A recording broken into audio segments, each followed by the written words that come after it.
So the topic of today's talk is what's fundamentally wrong. So I'm going to start off, and I want the theme of today's talk is what is wrong with the way we think about diabetes and what is wrong with how we treat diabetes. And of course, I wouldn't be complete if I told you these things and I didn't tell you how we can address those. So I want to put us on the line by playing a game show here.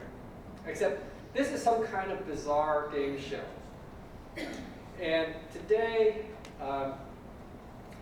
Wayne is going to ask us to pick a bizarre choice. We have to pick a choice here, okay?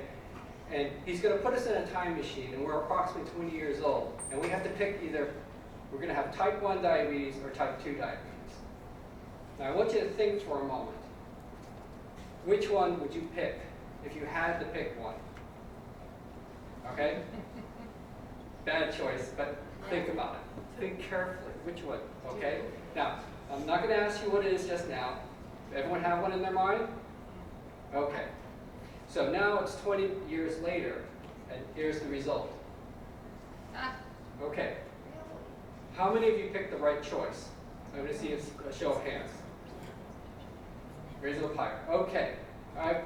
This is the right group. I'm glad. Actually, glad to see this. It's better to have picked type 1 diabetes. Type 2 diabetes is a much worse disease. And it gives us a way of thinking about the difference between the two diseases. The two diseases are similar in many ways, right? Similar in many ways. And yet, type 2 diabetics in this study and many subsequent studies have shown that type 2 diabetics have many of those bad things that we worry about. They unfortunately had a higher mortality rate. They suffered from kidney failure, eye problems, all those things we worry about with diabetics. So what's the main difference? The main difference is insulin resistance.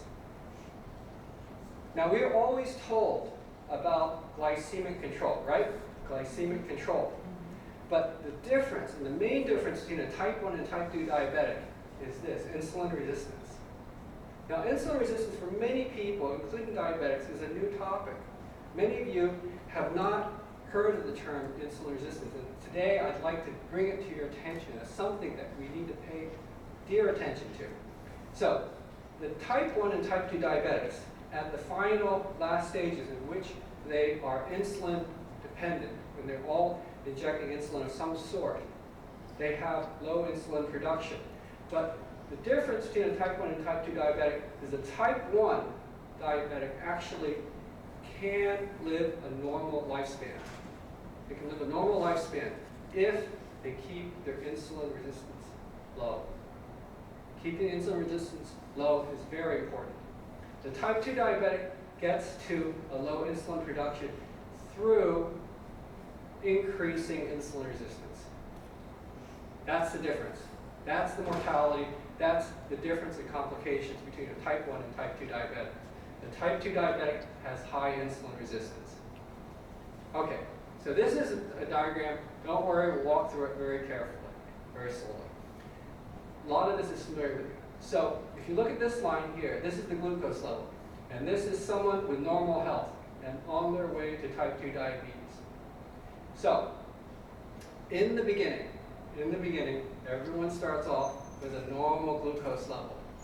And slowly during this time, it rises and rises. Until which point, they maybe take a test and their doctor tells them, well, you have prediabetes, right? Or maybe you have gestational diabetes. And then glucose level goes up, and then you become diagnosed with diabetes. Everyone's familiar with this, right? Okay. So, I'm going to tell you the other half of the story. The other half of the story is that this is insulin. This yellow line is insulin.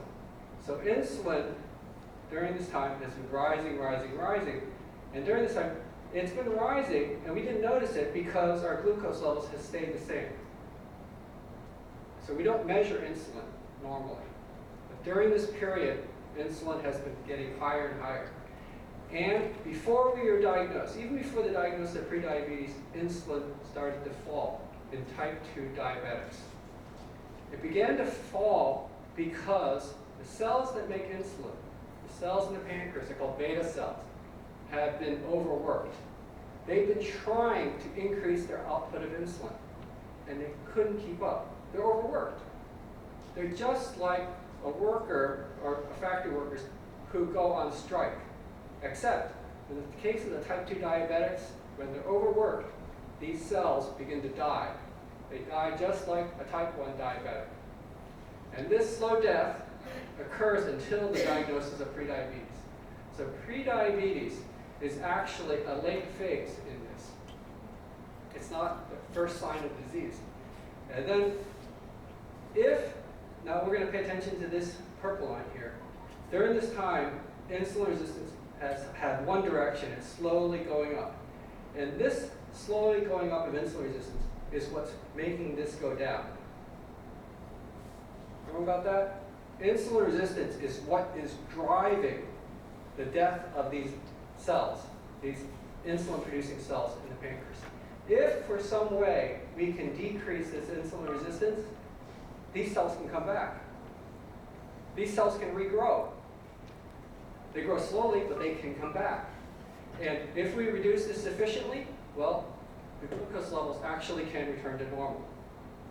So the first message I want to share with you, it's not so much glucose control, because we have our eye on the wrong ball. We have to have our eye on insulin resistance. And then this will go back, and then this will go back. Okay, so what is insulin resistance? This is insulin resistance, right? Okay, this is the mother talking to the child. Child obviously not listening. Headphones on. These headphones are insulin resistance. And the mother is trying to tell the child something. Now, we've all been there, right? She's saying, pick up your room, set the table, take the trash out, some chores, right? And the child doesn't want to hear. But eventually what happens is the mother will raise her voice to the level in which the sound gets through, even though she's wearing earmuffs, and the child will eventually respond. That's insulin resistance. That happens to every insulin receptive cell in our body. So, I'm going to suggest to you 5 generic ways that we can reduce insulin resistance. Now, generic means that it may or may not be right for you. Talk to your physician. So, good sleep. Get a good night's sleep. How many of you got a good night's sleep last night? All right.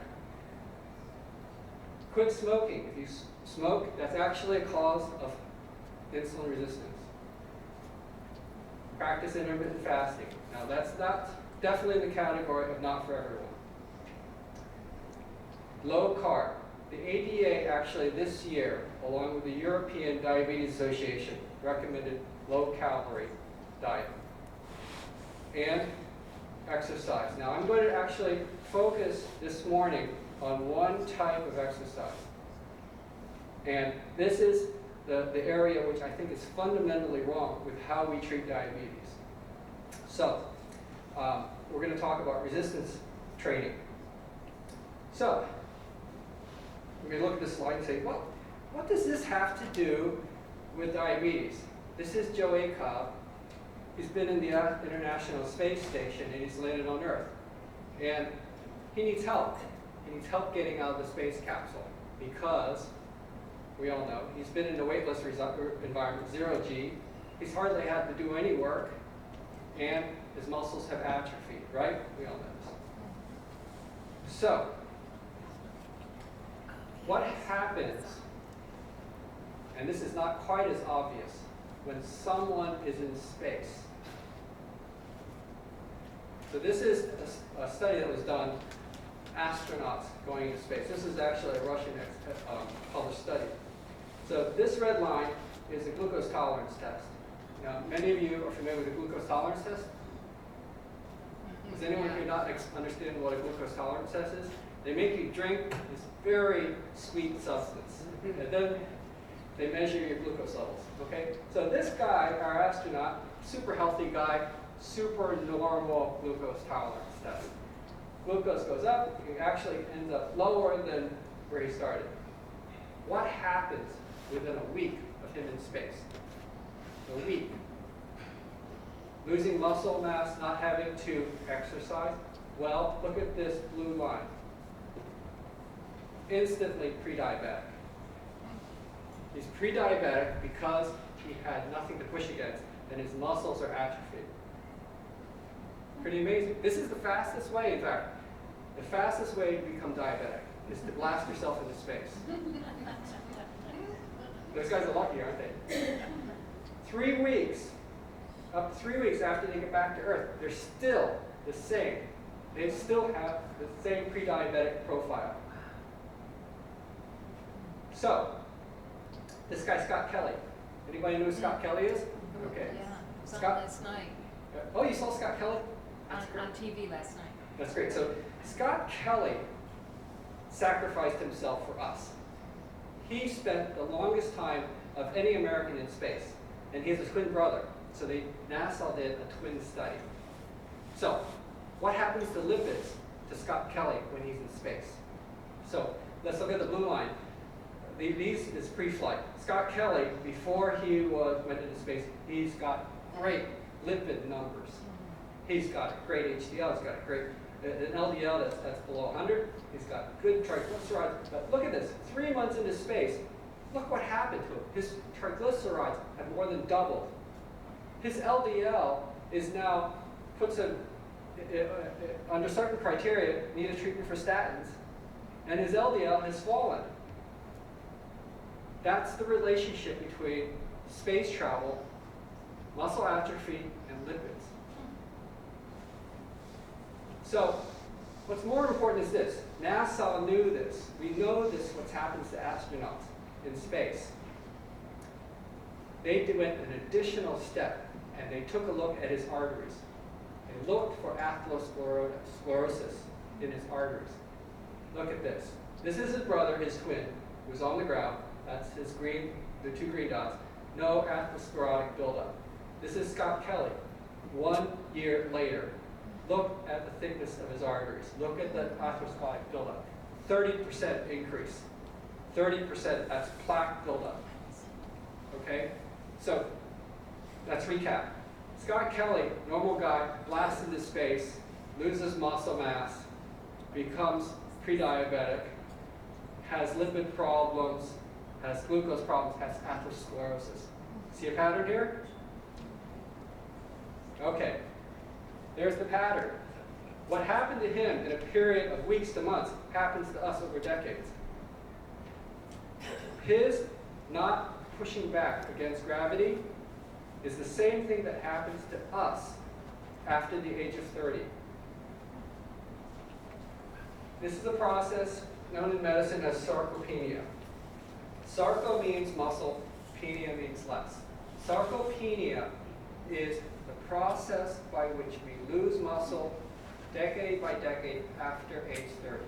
And it happens, the first thing we notice is a slowing metabolism. In our teenage years and when we were 20s, we could generally eat what we wanted without gaining weight, right? After age 30, we had to begin watching our portions, eating not too much dessert, for example. Then, later in life, difficulty rising from the chairs, difficulty going upstairs, and general loss of energy. That's all because of loss of muscle mass. What happened to the astronauts is happening to us over a longer period of time. So, this two are MRI cross-sections of someone across their thyroid. It's not a ham steak. Okay. So this is someone who's 30 or younger. And this is someone who doesn't do the type of exercise we're going to talk about.